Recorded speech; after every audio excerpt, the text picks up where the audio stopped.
Max Verstappen, the formidable force behind the Red Bull team, has cruised to his 5th consecutive win in the 2023 season. With each triumph, his dominance becomes more evident, and even the fierce competitors can't help but wonder, will we witness an entire year of Dutch, Mexican and Austrian anthems on the podium? As Verstappen flexes his muscles, executing risky pit stops just for that extra point, the world holds its breath in awe and anticipation. Is Red Bull truly on an unbeatable streak, and was George Russell's prediction right all along? The 2022 regulations were expected to bring more excitement to F1 racing by making the cars heavier and narrowing the chassis and shells. However, it seems that Red Bull has discovered a way to exploit the rules and gain an advantage over other teams. Let's not dwell on that issue, but rather focus on the concerning reality and potential future of the sport, a period dominated by a single team. This is something we hope to move away from after the Mercedes-dominated era of 2014 to 2020. The Austrian GP, as demonstrated last year, was one of Red Bull's weaker races. In fact, it marked 1 year since Ferrari's last victory and highlighted how far behind the competition is compared to Red Bull. Their impressive 24-second lead over Leclerc and the decision to pit for fresh tyres in the final laps to secure the fastest lap, an extra point, further solidified their dominance throughout the season.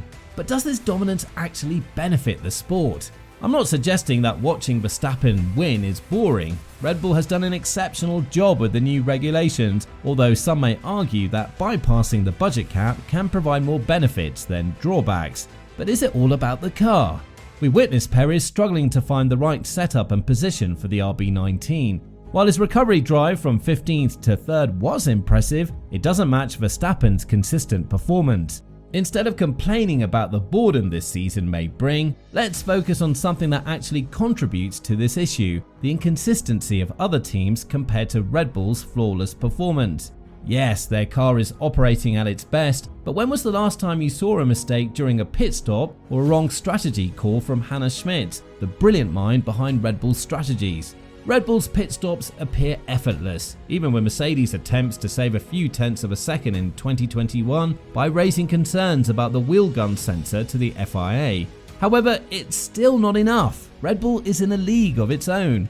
This alone gave Verstappen the confidence to enter the pit stop despite having only a small advantage over Leclerc. If he had stayed in the pit lane for just 2 or 3 seconds longer, the outcome would have been significantly different. In Austria, we witnessed Ferrari having a real chance to catch up to Red Bull, especially with Sainz's pace. However, when Sainz asked for clean air ahead of him because Leclerc was slowing him down, he received the response that every F1 and Ferrari fan would expect from the strategy team: stand down. Furthermore, the double-stack pit stop was poorly executed once again, forcing Sainz to fight his way past Norris and Hamilton because he had to wait a few extra seconds for Leclerc's tyres to be changed. We didn't have high expectations for Ferrari's performance throughout the season. However, there was a chance for them to make things exciting in Austria, as evidenced by the incredibly close margin of 0.048 seconds in qualifying. This was the smallest margin we've seen in 2023, and despite this, Leclerc couldn't match Verstappen's pace, and it seems he struggles to fully unlock the potential of the SF23. If he had faced stronger challenges from Sainz or Perez, who started much further back in 15th place, and if Mercedes hadn't experienced a sudden drop in performance, Leclerc would have been far from securing P2. Furthermore, let's discuss the inconsistencies between Mercedes and Aston Martin. These were two teams we had hoped would make the season as thrilling as possible, at least based on their statement. Wolff had high hopes for Austria, and although he had marked Silverstone as a potential win for Mercedes, finishing in P7 and P8 was definitely not what we expected from the Silver Arrows over the weekend. The situation isn't any better for Aston Martin, as they had plans to challenge Red Bull and make a strong impression on their home turf with a range of upgrades. However, things went terribly wrong for them. Perez was able to increase the gap between himself and Alonso, and Stroll once again demonstrated why his father needs to seriously discuss his future in Aston Martin. But is this dominance entirely negative? After all, every other team can learn from Red Bull's example and improve their own cars. Although factors like the narrow chassis and the car's nature prevent other teams from directly copying Red Bull's flawed design, motivation can be found in various forms. Mercedes, for instance, will introduce a new floor upgrade in Silverstone. We hope to see more competitiveness compared to Austria, but based on what we've observed in 2023 so far, this appears to be a distant goal in the modern era of F1. Russell, however, anticipates that Red Bull will make a mistake soon. When asked if Red Bull is still significantly ahead of Mercedes, he responded, "I mean, it feels to a degree that they're coming a little bit closer to us. I think when you look at the average compared to the whole field, for whatever reason, it seems like Red Bull may have taken a small step back. But you know, when they're 3 steps ahead, they're now 2 steps ahead, so they've still got a lot of margin." I was recently told about half an hour ago that they've won the last 17 out of 18 races, so they're cruising at the moment. They're doing a really good job, but hopefully it's not too long until we can turn the tide. However, Hamilton's performance today was significantly lacking, evident from the multiple times he went off the track, resulting in a 5-second penalty. When his racing engineer Bono asked him to stay within the white lines and maintain a strong position ahead of Norris's McLaren, Hamilton claimed that the car was unbearable to drive and he couldn't comply. Wolff also took to the radio to apologise to Hamilton for having to endure a poorly performing car throughout the weekend. All of this brings back negative memories from last year's Imola race when Wolff made a similar apology. Considering Red Bull's consistency and the inconsistency of their rivals, what can we expect to see more of in 2023?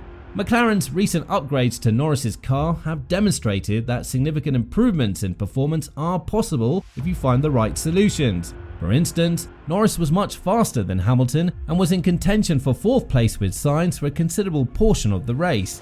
A few weeks ago, this would have been hard to imagine for the young British driver.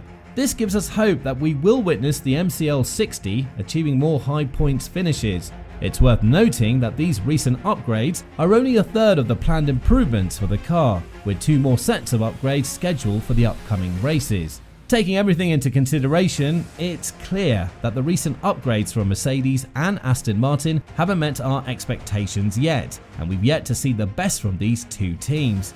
On the other hand, Ferrari did demonstrate improved pace compared to the past few races, achieving a solid result with a 2nd and 4th place finish. However, the inconsistent performances of Ferrari, Aston Martin and Mercedes are a contrast to Red Bull's stability, which they've maintained for a considerable period of time. Given the current situation, it's highly unlikely that Red Bull will experience similar ups and downs until next year or even until 2026, which can be quite daunting for their competitors. Verstappen is undoubtedly a remarkable talent of his generation. While he benefits from having the best car on the grid, we can also witness the challenges that Perez faces in the same car. This situation is reminiscent of the struggles between Bottas and Hamilton from 2017 to 2020. There's no denying that the RB19 in the right hands feels incredibly fast, and whether we prefer it or not, we're currently witnessing an era dominated by Red Bull. However, this dominance could potentially be altered by a single unfair rule: regulatory adjustments. Although this possibility has been publicly denied by Dominicali, there is growing interest in making Formula 1 more exciting for fans. And one thing that fans dislike in F1 is the predictability of hearing the same 2 anthems and knowing the championship winner well before the season concludes. With the sport's increasing popularity, there is potential to push the boundaries and enhance the overall enjoyment for fans. So, what are your thoughts on this? Let us know in the comments down below.